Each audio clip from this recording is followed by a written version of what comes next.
ಕನ್ನಡ ನಾಡು, ಇದು ಕನ್ನಡಿಗರ ನಾಡಿ ಮಿಡಿತ. ಅರೆಸ್ಟ್ ಪ್ರಕರಣಗಳು ಬಳ್ಳಾರಿಯಲ್ಲಿ ಮತ್ತೆ ದಾಖಲಾಗ್ತಾ ಇದಾವೆ. ರೀಸೆಂಟ್ ಲಾಸ್ಟ್ 1 ಮಂತ್ ಅಲ್ಲಿ ನಮ್ಮಲ್ಲಿ ಬಳ್ಳಾರಿಯಲ್ಲಿ 2 ಪ್ರಕರಣ ದಾಖಲಾಗಿದೆ. ಒಂದು ಪ್ರಕರಣದಲ್ಲಿ ಒಬ್ಬರು 88 ಲಕ್ಷ ದುಡ್ಡು ಕಳ್ಕೊಂಡಿದ್ದಾರೆ. ಇನ್ನೊಂದು ಪ್ರಕರಣದಲ್ಲಿ ಒಬ್ಬರು 1,30,30,000,000 ದುಡ್ಡನ್ನ ಕಳ್ಕೊಂಡಿದ್ದಾರೆ.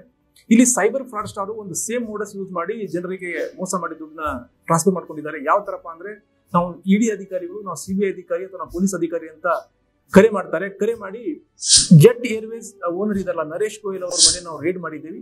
ಸೊ ಆ ಮನೆಯಲ್ಲಿ ನಿಮ್ಮ ಹೆಸರಲ್ಲಿ ಅಕೌಂಟ್ ನಂಬರ್ ಸಿಕ್ಕಿದೆ ಮತ್ತೆ ನಿಮ್ಮ ATM ಕಾರ್ಡ್ ಸಿಕ್ಕಿದೆ. ಸೊ ನೀವು ನರೇಶ್ ಗೋಯಲ್ ಅವರಿಗೆ ನೀವು ಅಮೌಂಟ್ ನ ಫಂಡಿಂಗ್ ಮಾಡಿದ್ದೀರಾ, ಅವರಿಂದ ನೀವು 10% ನ ಕಮಿಷನ್ ಕೂಡ ತಗೊಂಡಿದ್ದೀರಾ ಅಂತ ಹೇಳಿ ಭಯಪಡಿಸಿ ಏನ್ ಮಾಡ್ತಾರೆ, ನಿಮ್ಮ ಮೇಲೆ ನಾವು prevention of money laundering act case ನಾವು ರಿಜಿಸ್ಟರ್ ಮಾಡ್ಕೊಂಡಿದ್ದೀವಿ, ಈ ಪ್ರಕರಣ ನಾವು CBI ಕೋರ್ಟ್ ಕೂಡ ಟ್ರಾನ್ಸ್ಫರ್ ಮಾಡಿದ್ದೇವೆ ಅಂತ ಹೆದರಿಸಿ ವಾಟ್ಸ್ಆಪ್ ಮುಖಾಂತರ ನಿಮ್ಗೆಲ್ಲ ಅರೆಸ್ಟ್ ವಾರೆಂಟ್ ಎಲ್ಲ ಕಳಿಸಿ ಹೆದರ್ಸ್ತಾ ಇದ್ದಾರೆ.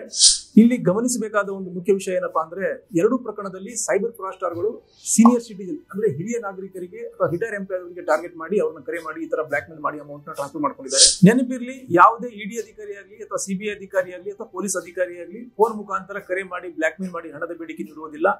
ದಯವಿಟ್ಟು ಈ ತರ ಒಂದು ಹುಸಿ ಕರೆಗಳಿಗೆ ಹೆದರಿ ಹಣವನ್ನು ವರ್ಗಾವಣೆ ಮಾಡಿ ಮೋಸ ಹೋಗದಿರಿ. ನಿಮ್ಮ ಮನೆಯಲ್ಲಿ ಅಥವಾ ನಿಮ್ಗೆ ಸಂಬಂಧಿಕರಿಗೆ ಈ ತರ ಯಾವ ಕರೆ ಬಂದರೆ ಸೊ ದಯವಿಟ್ಟು ಆ ಕರೆಯನ್ನ ತಕ್ಷಣ ಕಟ್ ಮಾಡಿ ಹತ್ತಿರ ಪೊಲೀಸ್ ಸ್ಟೇಷನ್ ಹೋಗಿ ತಾವು ಮಾಹಿತಿ ಕೊಡಬೇಕು ಅಥವಾ ನಮ್ಮ ಸೈಬರ್ ಸಹಾಯವಾಣಿ 1930ಗೆ ಕರೆ ಮಾಡಿ ತಮ್ಮ ದೂರನ್ನು ಸಲ್ಲಿಸಬಹುದು. ಧನ್ಯವಾದ. ಸಮಗ್ರ ಸುದ್ದಿಗಳಿಗಾಗಿ ತಪ್ಪದೆ ನೋಡಿ ಕನ್ನಡ ನಾಡು ವಾಹಿನಿ. ಸಬ್ಸ್ಕ್ರೈಬ್ ಮಾಡಿಕೊಳ್ಳಲು ಕೂಡಲೇ ಪಕ್ಕದಲ್ಲಿ ಕಾಣುವ ಬೆಲ್ ಐಕಾನ್ ಕ್ಲಿಕ್ ಮಾಡಿ ನೋಟಿಫಿಕೇಶನ್ ಪಡೆಯಿರಿ.